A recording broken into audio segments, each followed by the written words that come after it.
My family stood under the crystal chandeliers of the grand ballroom, laughing hysterically at my expense.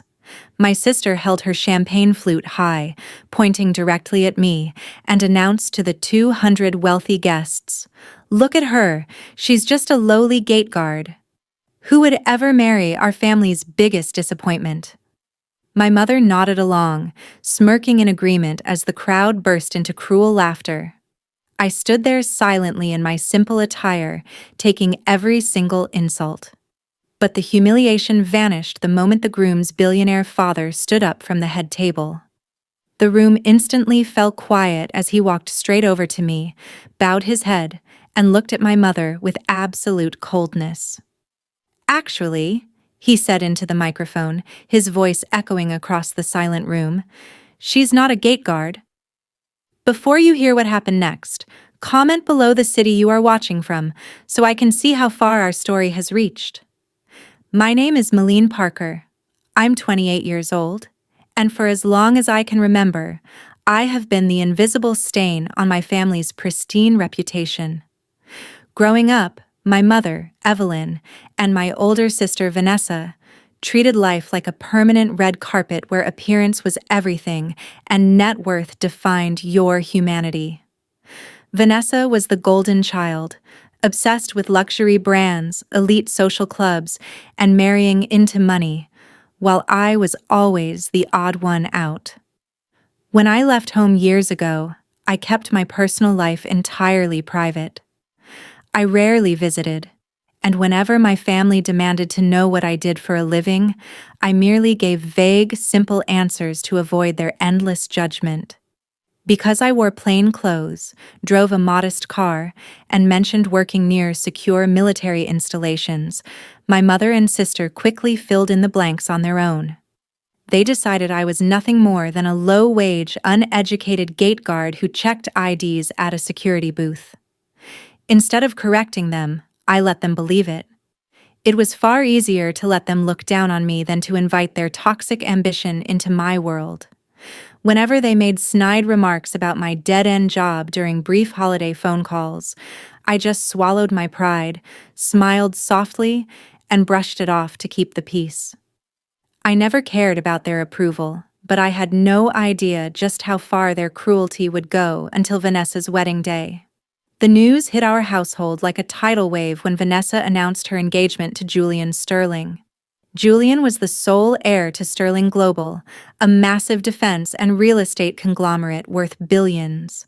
For my mother and sister, this wasn't just a marriage, it was their ultimate ticket into the highest ranks of high society.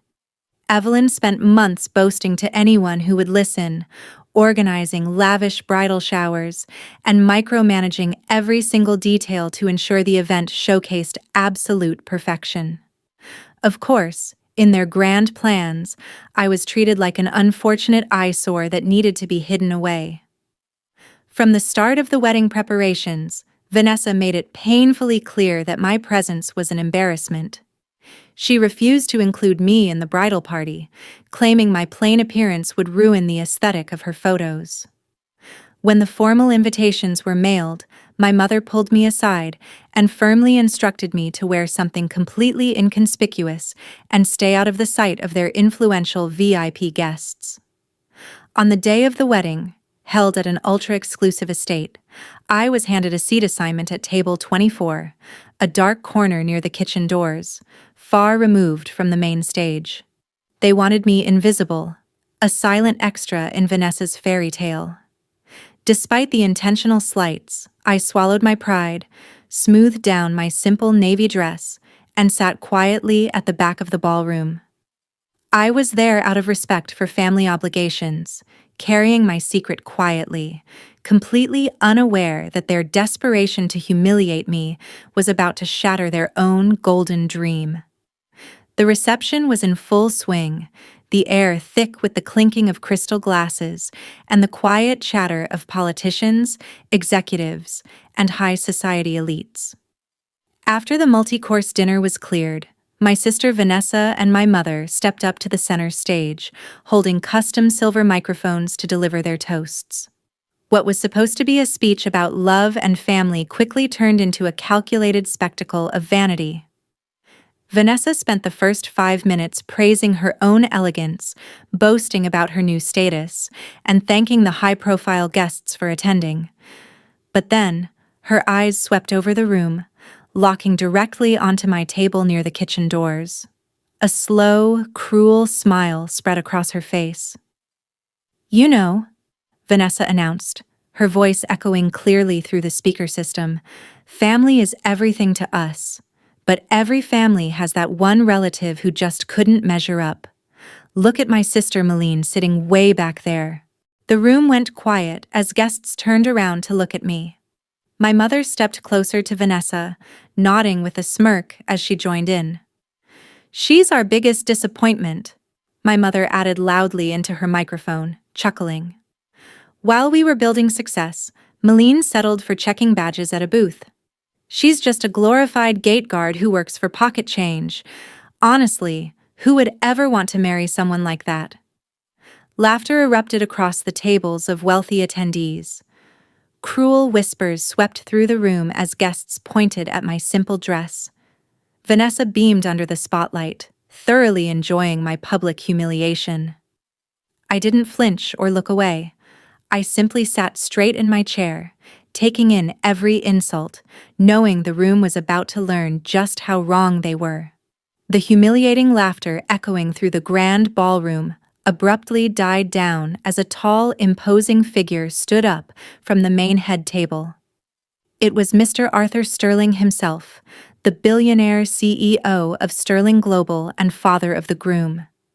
The entire room fell into a stunned, heavy silence as he calmly walked toward the center stage, his sharp eyes fixed entirely on my mother and sister.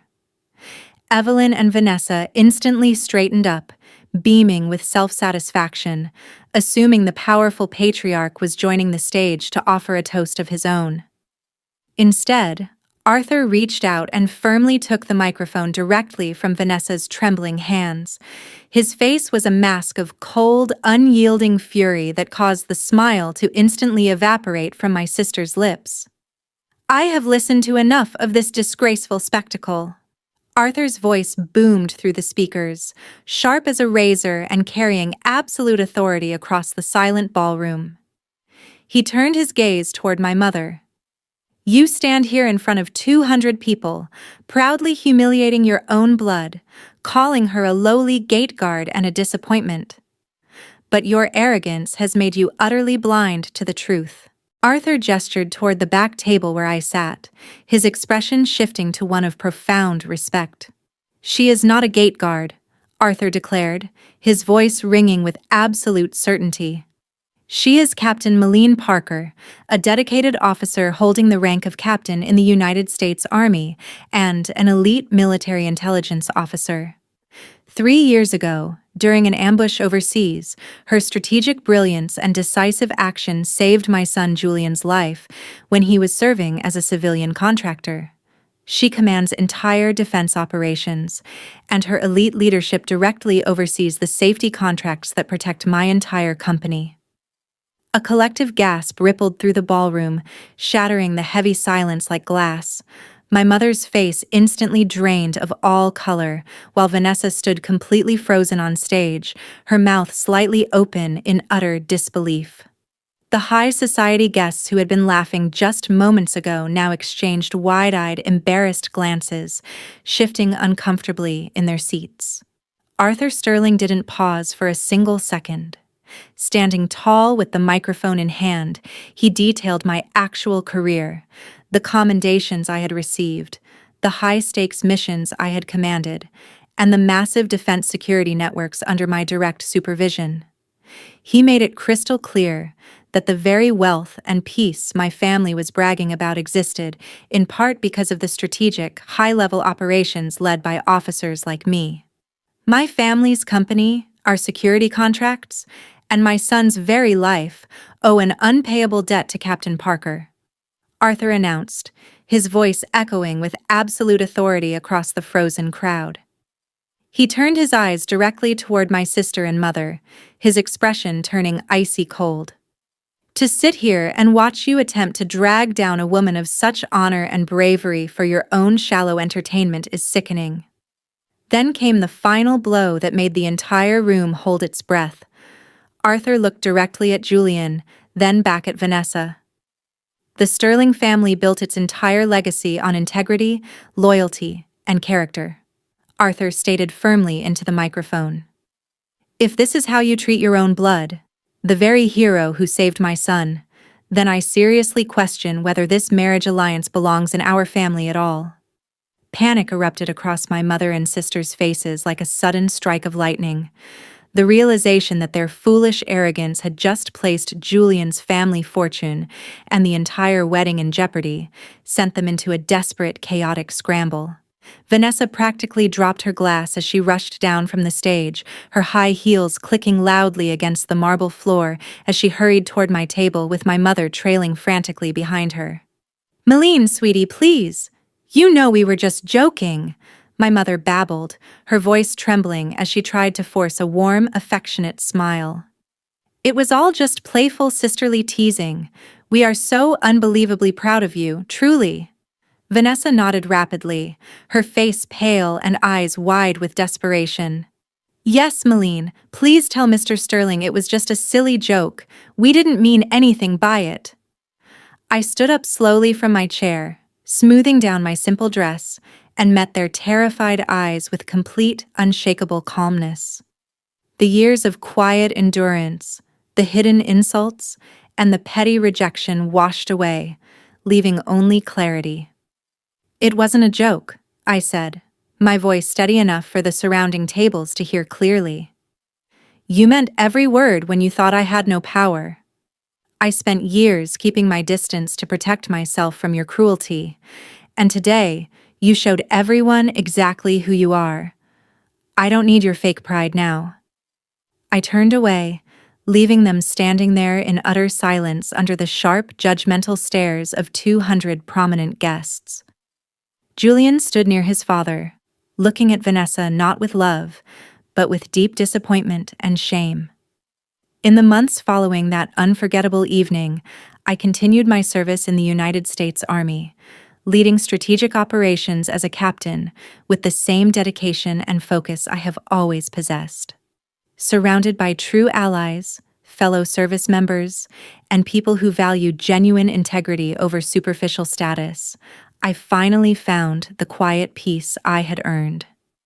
Meanwhile, the fallout from that night reshaped my family's world forever. The wedding ceremony proceeded, but the damage was done. The Sterling family kept my sister and mother at a firm distance, stripped of the influence and high society standing they had so desperately craved.